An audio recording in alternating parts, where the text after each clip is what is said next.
خدا کے لیے میں آپ کے پیر پکڑ کے ریکویسٹ کرتا ہوں، میری شادی میں فضول خرچی مت کیجیے گا۔ بیٹیاں کہیں میں فاطمہ سے زیادہ معزز باپ کی بیٹی نہیں ہوں، اور نوجوان لڑکے کہیں کہ میں حسن اور حسین سے زیادہ عزت والا نہیں ہوں۔ خدا کے لیے میری شادی میں فضول خرچی مت کیجیے گا۔ بچے کہیں، ماں باپ کہیں کہ بیٹا دوسروں کے ہاں جا کر ہم نے کھانا کھایا ہے، وازوان کھایا ہے، اور یہ کیا ہے اور وہ کیا ہے، اب تو ہم کو کرنا ہی پڑے گا،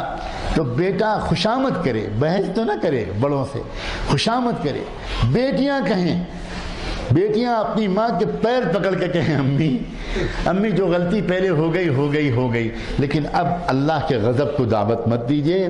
اگر میری شادی بہت ٹھاٹھ سے ہوئی تو راستے میں جو بارات گزرے گی، مجھے لینے کے لیے جو بارات آئے گی اور مجھے دلہن بنا کر جو بارات لے جائے گی، تو راستے میں غریبوں کے بھی تو گھر پڑیں گے۔ اگر کسی غریب کے گھر کی بیٹی نے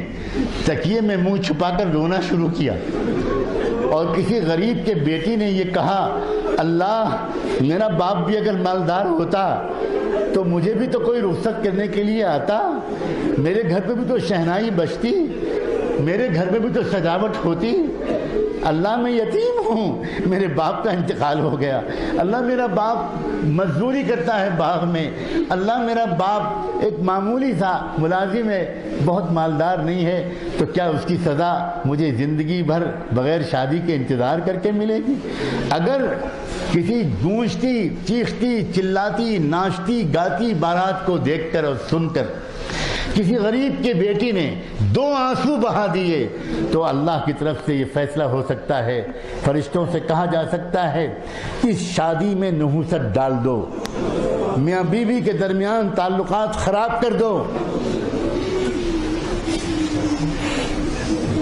لوگ حیران رہ جائیں گے اور شادی کے 1-2 مہینے کے اندر جھگڑے شروع ہو جائیں گے، ساس اور بہو میں جھگڑا، نند اور بھاوج میں جھگڑا، شوہر اور بیوی میں جھگڑا،